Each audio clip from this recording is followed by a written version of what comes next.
એક નવું સ્લોગન આવ્યું છે, ગામનો છોકરો કામનો છોકરો. આ સ્લોગન કોણે આપ્યું? તો મારું ગામ મક્કમ છે અને મક્કમતાથી આજ સુધી જે ગ્રાઉન્ડ લેવલની તૈયારી જોવે ને તૈયારી પણ થઈ ગઈ છે. ભીલડી એક આખું એક ઉભરતું બજાર છે.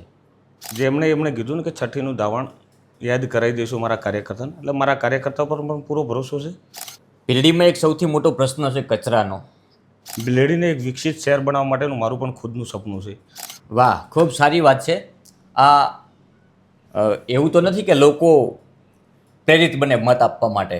જે ભીલડીના બે પ્રશ્ન છે અને આજુબાજુના જે નાના મોટા ગામોના પ્રશ્ન છે, રોડ રસ્તા હોય અથવા તો વિકાસના કોઈ કામોનો પ્રશ્ન હોય, શાળાનો. નમસ્કાર મિત્રો, આજે સ્થાનિક સ્વરાજની જ્યારે ચૂંટણીઓ ચાલી રહી છે ત્યારે બનાસકાંઠાની મુરેઠા જિલ્લા પંચાયત જેના ભાજપના ઉમેદવાર છે અલ્કેશભાઈ જોશી, જેમને ઘણા સમયથી યુવા મોરચામાં સતત 3 ટર્મ સુધી મહામંત્રીની ભૂમિકા અદા કરી છે અને એક પાયાના કાર્યકર્તા છે, એટલે કદાચ ભારતીય જનતા પાર્ટી એમની પસંદગી કરી હોય. અને યુવા છે, મુરેઠા ગામના પ્રોપર વતની છે અને મુરેઠા જિલ્લા પંચાયતથી પોતે લડી રહ્યા છે. અને સામેના ઉમેદવાર છે રાજુભાઈ જોશી, એ પણ બ્રહ્મ સમાજમાંથી આવે છે. અલ્કેશભાઈ પણ બ્રહ્મ સમાજમાંથી આવે છે. સામે ઉમેદવાર છે કોંગ્રેસમાંથી રાજુભાઈ જોશી, જેમની સાથે પણ મેં ઘણી બધી ચર્ચાઓ કરી. હવે એ આખા વિષય અલગ છે, કારણ કે અલ્કેશભાઈ સાથે મારે એ વાત કરવી છે કે યુવા તરીકેની પસંદગી કરી છે. ગ્રાઉન્ડ ઉપર 14 જેટલા ગામડા છે જિલ્લા પંચાયતના, લોકોનો શું પ્રતિસાદ છે? પહેલાં તો બનાસકાંઠામાં આપનું સ્વાગત છે અલ્કેશભાઈ. આભાર રાજભાઈ. લોકોનો પ્રતિસાદ શું છે? મને 14 ગામમાંથી બહુ સારો પ્રતિસાદ મળી રહ્યો છે અને બહુ જંગી મતથી જીતશું એ મને લોકો પર પણ ભરોસો છે. મોટું ગામ છે મુરેઠા અને જિલ્લા પંચાયતમાં 14 જેટલા ગામડા છે. ગ્રાઉન્ડ ઉપર ક્યાંક ને ક્યાંક કોંગ્રેસ પણ જિલ્લા પંચાયત બનાવવાની તૈયારીઓ કરી રહી છે, કારણ કે બનાસકાંઠા જિલ્લો હંમેશા સ્થાનિક સ્વરાજમાં જ કોંગ્રેસનો ગઢ રહ્યો છે. તો અલ્કેશભાઈ કેવી રીતના ટક્કર આપી શકશો? રાજભાઈ, 14 ગામને લોકોએ મક્કમ મન કરી દીધું છે કે ગામનો દીકરો કામનો દીકરો, ને હું લોકલ છું એનું બેનિફિટ મને મળે છે. સામેના ઉમેદવાર છે એ આયાતી છે, એટલે અહીંયા કોઈ સ્વીકારવા તૈયાર નથી. પણ આયાતી નહીં, બનાસકાંઠાના તો છે ને. રાજભાઈ, આપણે વાત કરી કે આયાતી જ નથી, બનાસકાંઠાના વતની છે. સામેના ઉમેદવાર મારી સમાજમાંથી જ છે અને બનાસકાંઠાના વતની છે, એ તો છે જ, પરંતુ એ અમારા ડીસા તાલુકાના વતની નથી. દાંતીવાડા તાલુકાના ભાખર ગામના વતની છે અને રહેવાસી પાલનપુર અને અમદાવાદ રહે છે. એ અગાઉ અહીંયા 2012ના ઇલેક્શન વિધાનસભાની લડી ચૂક્યા હતા. એમને 14 વર્ષ બાદ નજીકના ગામડા મારા જિલ્લા પંચાયતમાં આવે છે. તેઓ હવે પ્રવેશ કર્યો છે. કોરોના કાળ દરમિયાન પણ એ નહીં આવ્યા. એની પછી 12ની ઇલેક્શન પછી 2 વાર અહીંયા પૂરની પરિસ્થિતિ આવી, ત્યારે પણ ભારતીય જનતા પાર્ટીના કાર્યકર્તાઓ જ રહ્યા છે. તેઓ એ ભાઈ વળીને તાકેલા નથી, એટલે લોકો એમને નકારતા જોવા મળે છે. એક નવું સ્લોગન આવ્યું છે, ગામનો છોકરો કામનો છોકરો. આ સ્લોગન કોણે આપ્યું? પબ્લિકે જ આપ્યું છે રાજભાઈ. ગામના જ લોકોએ આપ્યું? આ ગામના લોકોએ આપ્યું છે. તો પૂરો ભરોસો છે કે 14 ગામના જે લોકો છે એ અલ્કેશભાઈને સ્વીકારી લેશે? રાજભાઈ, હું એવું કહી શકું છું કે 14 ગામની 36 કોમ મારી સાથે છે અને વિશેષ કરીને હું મારા ગામની વાત કરું તો મારું ગામ મક્કમ છે અને મક્કમતાથી આજ સુધી જે ગ્રાઉન્ડ લેવલની તૈયારી જોવે ને તૈયારી પણ થઈ ગઈ છે. અલ્કેશભાઈ, કોંગ્રેસ કહી રહ્યું છે શ્યોર સીટ છે મુરેઠા કોંગ્રેસ માટે. રાજભાઈ, તમને હું આજે આમંત્રણ આપું છું કે 28 તારીખે મારા વિજય સરઘસમાં તમે વધારો એવા આપને આમંત્રણ આપું છું. આટલું બધું કોન્ફિડન્સ એડવાન્સ કેમ? મને 14 ગામના જનતા ઉપર ભરોસો છે. ખાસ કરીને તમારી જિલ્લા પંચાયતમાં ભીલડી આવે છે. ભીલડી એક આખું એક ઉભરતું બજાર છે, એક આખો નવો વિસ્તાર કહી શકાય કે ડેવલપિંગ થશે ભવિષ્યમાં. તો એક અહીંયા એક મેટર બનેલી છે ભીલડીમાં સરપંચની. પૂર્વ સરપંચ અત્યારે જે કાંતિ માળી, જેમને પણ તમારા ઉપર ઘણા બધા આક્ષેપો કર્યા છે. જી રાજભાઈ. એ કેટલા સાચા છે આક્ષેપ? રાજભાઈ, એના વિશે હું હાલ એ ચર્ચા કરવા નહીં માગતો, કારણ કે એ વડીલ છે અને મારા માટે સન્માન્ય છે. જે તે ટાઈમે જે વિના બને એ એમને પણ ખ્યાલ છે અને મને ખ્યાલ છે. પરંતુ મને પૂરો ભીલડીની જનતા ઉપર પૂરો ભરોસો છે કે એમણે કીધું ને કે છઠ્ઠીનું ધાવણ યાદ કરાવી દઈશું મારા કાર્યકર્તાને, એટલે મારા કાર્યકર્તા પર પણ પૂરો ભરોસો છે કે 26 તારીખે રિઝલ્ટ આવે ને, મતદાન થશે અને 28 તારીખે રિઝલ્ટ આવે એ દિવસે જોજો, હું એમનો જવાબ તમને 28 તારીખના પહેલો જ હું ભીલડીમાં પ્રવેશતા આપીશ. અલ્કેશભાઈ, એ પણ પહેલાં કોંગ્રેસમાં હતા, પછી પાછા ભાજપમાં આવ્યા, તમે બધાએ સાથે કામ કર્યું, હવે પાછા કોંગ્રેસમાં ગયા. અલ્કેશભાઈ આવ્યા એટલે જ કોંગ્રેસમાં ગયા? ના, એવું નહીં રાજભાઈ, હાથે જ કામ કર્યું છે અને વડીલ પણ છે અને 2 ટર્મ સરપંચ પણ રહેલા છે. કોઈના ઉપર આપણે આક્ષેપ કરવા માગતા નથી રાજભાઈ. ઇલેક્શન શાંતિથી લડવા માગીએ છીએ. ઘણું બધું આપણા જોડે એમના વિરુદ્ધનું પણ છે, પણ આપણે એ બધું ચર્ચામાં પડવા નહીં માગતા. ભીલડીને એક વિકસિત શહેર બનાવવા માટેનું મારું પણ ખુદનું સપનું છે. અહીંયાના નાના મોટા પ્રશ્ન છે એ આજુબાજુના ગામને સાથે લઈ અને ભીલડીને એક વિકસિત હરોળનું શહેર બનાવવા માટે પણ મારું વ્યક્તિગત સપનું છે, કારણ કે હું 2008થી અહીંયા વેપારી તરીકે પણ અહીંયા મારો ધંધા ઉદ્યોગનું કામ કરું છું. ખાસ કરીને યુવા મોરચામાં લગભગ 3 ટર્મ જેટલા સતત કાર્યરત રહ્યા છો, તો વિસ્તારના બનાસકાંઠા જિલ્લામાં મહામંત્રી તરીકેની ફરજ બજાવી, તો ચોક્કસથી જિલ્લાના અનેક યુવાનો તમારી સાથે હશે. વિસ્તારના કેટલા યુવાનો તમારી સાથે? રાજભાઈ, પહેલાં તો હું મારા ગામની વાત કરું છું કે અમે એક નકળંગ યુવક મંડળ કરીને ચલવાડીએ છીએ અને આપ નવરાત્રિમાં પણ આવેલા છું. જી બિલકુલ. એ એકદમ મજબૂત નવરાત્રિ કરી છે, મંડળમાં મારી સાથે છે. યુવાનોની વાત કરીએ તો સર્વે સમાજની અંદરથી મારા યુવાનો જ હાલ એકદમ મક્કમતાથી ચૂંટણી લડી રહ્યા છે. ગ્રાઉન્ડ ઉપર જ્યારે તમે જાઓ, અત્યારે 14 ગામમાં તમારું ફિલ્ડ હશે મત માગવા માટેનું, વોટ માટે તો જવું પડે ને? હા. તો કયા પ્રકારના મુદ્દા લઈને જાઓ? રાજભાઈ, આપણે એવું નક્કી કર્યું છે જ્યારે ફોર્મ ભર્યું ત્યારે કે આપણને એક મોકો આપે 5 વર્ષ માટે, તો આપણે જે વડીલ છે એમના દીકરા તરીકે અને યુવાનો છે એના ભાઈ તરીકે એમના ખોળામાં બેસીને કામ કરવું છે. મેં ફોર્મ ભરતા જ નક્કી કર્યું હતું કે આપણે ખુરશી, સ્ટેજ એ રીતનું નહીં, બધીને એક જ સમાન રોલથી બેસ્યું. ખુરશી હોય તો બધાને ખુરશી, સ્ટેજ હોય તો બધા માટે સ્ટેજ, એટલે લોકોના મારે ખોળામાં બેસીને કામ કરવું છે. મને 14 ગામને 87 ગામ પર પૂરો ભરોસો છે કે મને એક મોકો આપશે. આ ગામનો છોકરો ગામમાં, શું કયું સ્લોગન કીધું? ગામનો છોકરો કામનો છોકરો. ગામનો છોકરો કામનો છોકરો. આ માત્ર ગામ પૂરતું છે કે વિસ્તાર માટે? રાજભાઈ, 14 ગામ પૂરતું છે, કારણ કે મેં એક જ ભાઈ છું અને કોરોના સમયમાં મેં બંને ટર્મના કોરોના સમયમાં એક પણ દિવસ હું ઘરે રહ્યા વગર લોકોની સેવા કરી છે. મેં સોશિયલ મીડિયાનો ઉપયોગ કર્યા વગર પણ સેવા કરી છે. મારી જોડે ફોટા પણ છે જ, પણ મેં જે તે ટાઈમે આપણે સોશિયલ મીડિયાનો ઉપયોગ નહોતા કરતા. પહેલાં કોરોના દરમિયાન અમે 1400થી વધુ કીટોનું પણ વિતરણ કર્યું હતું. રેગ્યુલર 200થી વધુ લોકોનું જમવાનું પણ આપતા હતા અને આજુબાજુના બધા ગામોમાં આપ્યું હતું. રહી વાત નાના મોટા સેવાકીય પ્રવૃત્તિ સાથે, નાના મોટું એમનું સંગઠન દ્વારા સરકારનું કામ હોય તો આપણે હાથે રહીને કરેલું છે. એટલે સ્લોગન 14 ગામનું છે.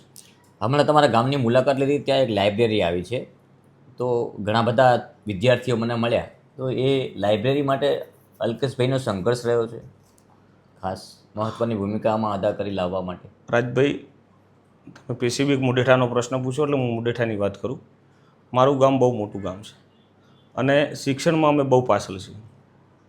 જ્યારથી મને સમજણ આવી ત્યારથી હું એવું ઈચ્છતો હતો કે મુઢેઠા શિક્ષણની દૃષ્ટિએ આગળ જાય. અમે નકળંગ યુવક મંડળ દ્વારા બધા સાથે મળી અને શિક્ષણને આગળ લાવવા માટેનો ટ્રાય કર્યો હતો. સંજોગોવશાત માનનીય જિલ્લા ભાજપના પ્રમુખ હાલ કીર્તિસિંહ વાઘેલા સાહેબ 2017માં ધારાસભ્ય બન્યા, એમણે ગ્રાન્ટ આપી, અમે લાઇબ્રેરી બનાવી.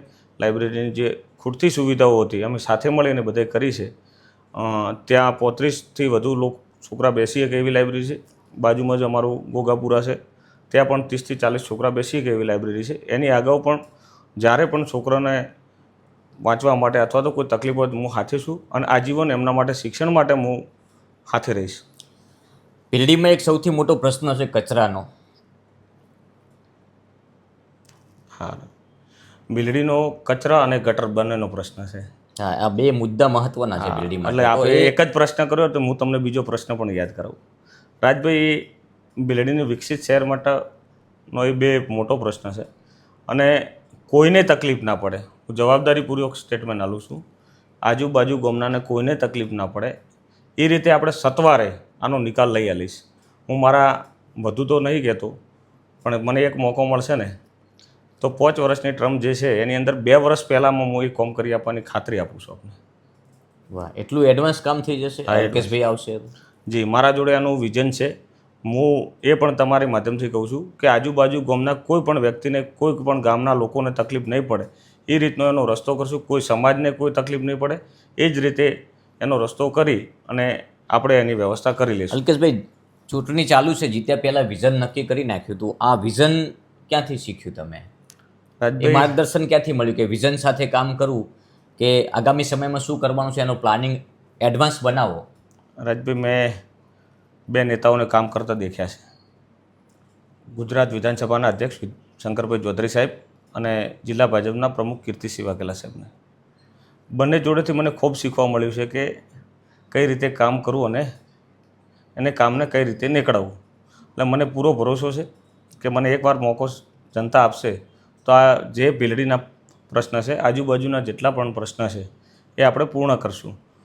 અગાઉ વિઝનની વાત કરીએ તો સંગઠનમાં રહી અને ઘણા બધા એવા કામ કર્યા છે કે સરકારમાં રહીને પણ ના કરી કહો. લોકોની અપેક્ષાઓ આપણે પૂર્ણ કરેલી છે. લોકો એક મોકો આપે તો આપણે એમના તમામ કામ પૂર્ણ કરવા માટે સજ્જ છીએ. હા, એટલે એ તો ગ્રાઉન્ડ ઉપર હોવું જ જોઈએ. કારણ કે અલ્કેશભાઈ, જ્યારે તમે કોઈ હોદ્દા ઉપર હો છો ત્યારે સરકાર તમારી હોય, ગુજરાતમાં તમારી સરકાર, દિલ્હીમાં તમારી સરકાર, તો લોકોને અપેક્ષા હોય કે અલ્કેશભાઈ જોડે જઈશું તો આપણું કામ ફટાફટ કરાવશે. એવા કેટલા કામ થયેલા આમ અત્યાર સુધી? રાજભાઈ, તમને આજુબાજુના 2-3 ગામમાં તમારે જવું હોય તો વિઝિટ કરી શકો છો. જેમ તમે લાઇબ્રેરીની પણ કરી હતી અને મક્કમથી પૂછો તો તમને ખ્યાલ આવી જશે કે ભાઈ કામો થયા છે અને સરકારશ્રી દ્વારા કામો કરે છે. અને કામોની વાત નીકળી છે તો ભીલડીના સરપંચશ્રી આક્ષેપ કરતા હતા કે સરકાર દ્વારા કોઈ કામ નહીં કરતા. એમના આક્ષેપનો જવાબ હું એ આપવા માગું છું કે ભીલડીને વિકસિત બનાવવું એ મારા માટે ડ્રીમ સપનું છે. એમને આક્ષેપ કર્યો કે સરકાર ગ્રાન્ટ નથી આપતી, તો તમારી નજર સામે આજે જ તમે ઇન્ટરવ્યૂ પટાવીને તમે કહેતા હું તો આપની હાથે આવું. ભીલડીનો રસ્તો ચાલુ છે, રેલવેથી જૂની ભીલડી સુધીનું કામ ચાલુ જ છે. ઓક્ટોની ગ્રાન્ટ 90 લાખથી વધુ આવી હતી, એ સરકારશ્રી દ્વારા જાય છે. એમને એક આક્ષેપ મારા ઉપર કર્યો એટલે હું એમના ઉપર એક કરું છું કે એ સસ્પેન્ડ શેના માટે થયા? સરકારશ્રી દ્વારા ગટરના નિકાલ માટેની જે ગ્રાન્ટ આપવામાં આવી એમાં ભ્રષ્ટાચાર કર્યો એટલા માટે સસ્પેન્ડ થયા હતા. એ સરકાર ઉપર જે આક્ષેપ કરે છે ને એ એકદમ પાયાવિહોણા છે. એમને જાવું તું અને જ્યાં છે અને કોઈને ખોટા બદનામ કરવાની વાત છે. ઠીક છે, એ તો સ્થાનિક છે, તો આજે આક્ષેપ કરે છે તો કાલે ક્યાંક ને ક્યાંક બંને વચ્ચે અલ્કેશભાઈ સમાધાન પણ થઈ જશે. કારણ કે વિસ્તારમાં વિખવાદ સારો નહીં. વિખવાદમાં શું છે, વિકાસ રૂંધાય.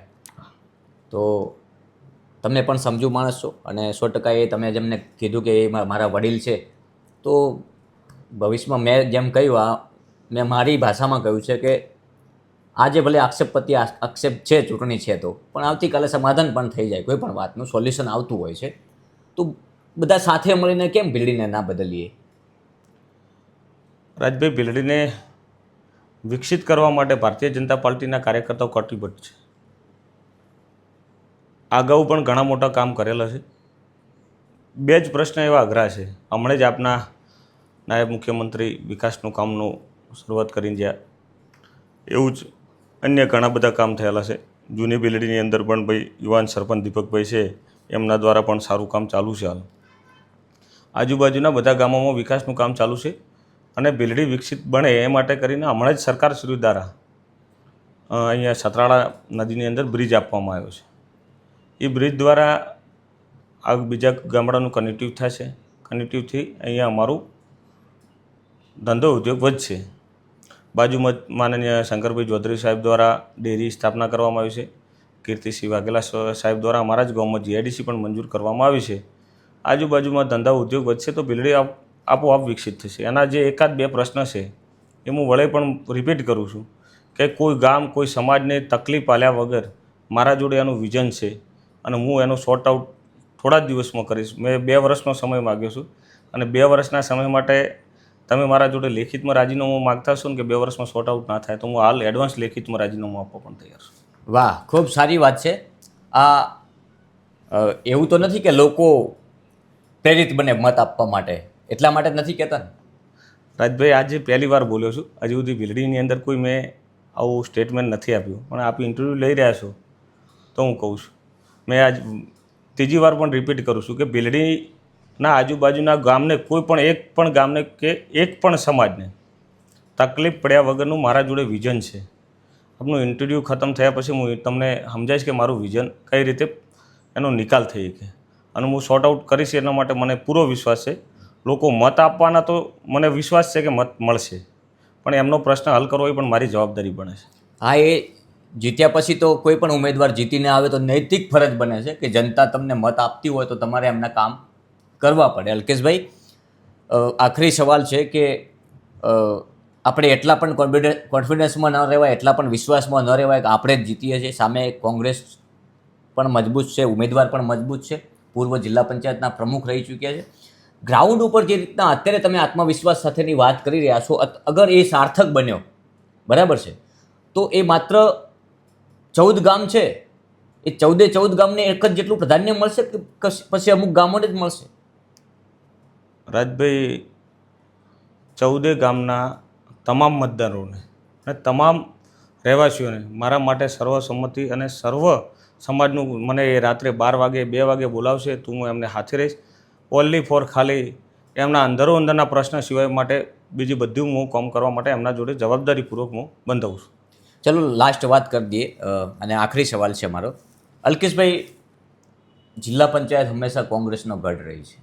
સ્થાનિક સ્વરાજની ચૂંટણીમાં એ લોકો સતત મતલબ જિલ્લા પંચાયત ઉપર કબજો રાખે. આ વખતે શું લાગે છે તમને, શું લાગે છે જિલ્લા પંચાયત ભાજપ બનાવી શકશે યથાવત, કે પછી કોંગ્રેસવાળા યથાવત રાખશે? રાજભાઈ, 1995થી જિલ્લા પંચાયત ભારતીય જનતા પાર્ટીની નથી બની, પણ અમારા પ્રભારી શ્રી ધવલભાઈ દવે સાહેબ, જિલ્લા ભાજપના પ્રમુખ શ્રી કીર્તિસિંહ વાઘેલા સાહેબ, ત્રણેય મહામંત્રી સાહેબો તેમજ સર્વ સંગઠન અને તમામ ધારાસભ્ય અને મંત્રીશ્રીઓ દ્વારા એક મજબૂતાઈથી કામ લેવામાં આવ્યું છે કે જિલ્લા પંચાયત મને પૂરો ભરોસો છે કે ભારતીય જનતા પાર્ટીની બનશે. અને કોંગ્રેસની વાત કરી તો મારા ગામમાં કાલે સભા હતી, મિટિંગ હતી, એમાં એક ભાઈ એવું કહેતા હતા કે ભાઈ આ તો મેં પ્રમુખ લાવ્યો છે. ગામે આજે એ જ મુદ્દો ઉપાડ્યો છે કે ભાઈ અમારે પ્રમુખ સાહેબની જરૂર નથી, ગામના છોકરાની જરૂર છે. એટલે પહેલાંથી કોઈ પ્રમુખ બનીને આવવા માટેથી પ્રમુખ થઈ શકતું નથી. અને કોંગ્રેસની માનસિકતા એવી રહી છે કે એ દિવસે સન્માન્ય પૂર્વ સરપંચ નિવેદન આપતા હતા કે હું હારાઈ જીતીને આ હતી ને તે હતી. મહિલાઓને મારી જ દીકરી હોય તો એને નાનપણથી લાડ લડાવી મોટી કરી અને એમને બીજા ઘરે આપણે લગ્ન કરતા હોય છે, એટલે એને એને એના સાસરે મૂકતા હોય છે રાજભાઈ. અને તેઓ એનો આપણું ઘર છોડીને જાય ને તો એમનો બીજો પરિવાર એમને સ્વીકારતો હોય છે અને એ મહિલાઓ બહેનો આપણી એમ ત્યાં રહેતી હોય છે. એટલે જે એમને નિવેદન આપ્યું ને એ મહિલાઓનું અપમાન છે રાજભાઈ. અચ્છા, જે એમને કીધું કે હું તો સાસરે ગઈ પિયર પાછી આવી, એ નિવેદનને મહિલાઓનું અપમાન ગણાવો છો? અપમાન ગણો. બિલકુલ. અલ્કેશભાઈ, જે પણ હોય અત્યારે ચૂંટણીઓ છે એટલે આક્ષેપ પ્રતિ આક્ષેપ તો થવાના છે. કોંગ્રેસ ભાજપ ઉપર આક્ષેપ કરશે, ભાજપ કોંગ્રેસ ઉપર તો પછી આમ આદમી પાર્ટીને શું? આમ આદમી પાર્ટી હાલ તો ગ્રાઉન્ડ પર નથી રાજભાઈ, એટલે એ તો વિષય આવતો જ નથી. એમની વાત જ નથી કરવી? ના, આવતો જ નથી વિષય. લાસ્ટમાં અલ્કેશભાઈ પૂછીશ કે જીત્યા પછી પ્રથમ પ્રાયોરિટી એવી કઈ હશે કે આ કામ ખરેખર કર્યા જેવું છે અને લોકોના હિતનું કામ છે, આને જલ્દી પૂર્ણ કરો? તમે તો 2 વર્ષનું મને કહી દીધું છે, પણ એવું પહેલું કયું કામ છે કે કરવું ખૂબ જરૂરી હશે અલ્કેશભાઈ માટે? રાજભાઈ, હું આપણા ઇન્ટરવ્યૂ દ્વારા માધ્યમથી કહું છું કે સરકાર શ્રી દ્વારા દરેક કામ જેટલા આવતા છે એની યોજનાઓને આપણે અહીંયા મારી એક ઓફિસ બનાવી અને નાનામાં નાના લોકોને મદદરૂપ થાય એવું મારું કટિબદ્ધ છું. જે પેઢીના 2 પ્રશ્ન છે અને આજુબાજુના જે નાના મોટા ગામોના પ્રશ્ન છે, રોડ રસ્તા હોય અથવા તો વિકાસના કોઈ કામોનો પ્રશ્ન હોય, શાળાનો, એ આપણે કટિબદ્ધ. પણ મારું પોતાનું વિઝન એવું છે કે આજુબાજુના 14 ગામની અંદરથી એક પણ ગામ ના હોય ત્યાં એક લાઇબ્રેરી ના હોય. આપણે શિક્ષણને આગળ વધારવું છે. શિક્ષણ હશે તો આપોઆપ ગામ વિકસિત થશે, જિલ્લો વિકસિત થશે અને રાજ્ય વિકસિત થશે અને દેશ વિકસિત થશે. તો અલ્કેશભાઈ ઓફિસ બનાવશે તો હાજર રહેશે ઓફિસમાં, મળશે લોકોને? રાજભાઈ હાલ પણ મારો મારે નીકળવાનું થાય પાછું, હું ઓટો મારીશ. રાજભાઈ આવી શકો છો, વેલકમ ગમે ત્યારે, હું અહીંયા જ છું. આભાર અલ્કેશભાઈ અમારી સાથે વાત કરવા બદલ. પહેલાં તો ખૂબ જ નમ્રતાથી જવાબ આપ્યા છે દરેક સવાલોના. લોકોની સેવા કરવા માગે છે, પણ આ ચૂંટણી છે, સ્થાનિક સ્વરાજની ચૂંટણી છે. કોન્ફિડન્સ સાથે કોઈ પણ ઉમેદવાર વાત કરી શકે છે, પરંતુ સાચું કોન્ફિડન્સ એ આવનારી 26 તારીખે મતપેટીમાં જ્યારે મત પડશે ત્યારે લાગશે. અને ત્યારબાદ સાંજે એના જે આંકડા આવે છે ને, એ આંકડા ઉપરથી કદાચ ઉમેદવારો એનું કેલ્ક્યુલેશન મારીને કહી શકે છે કે મને ખરેખર આટલા મળ્યા છે. પણ 28 તારીખે હવે જોઈએ છે મુડેઠા ગામમાં, મુડેઠા જિલ્લા પંચાયતમાં કોનો ગુલાલ ઉડે છે. નમસ્કાર. આભાર રાજભાઈ.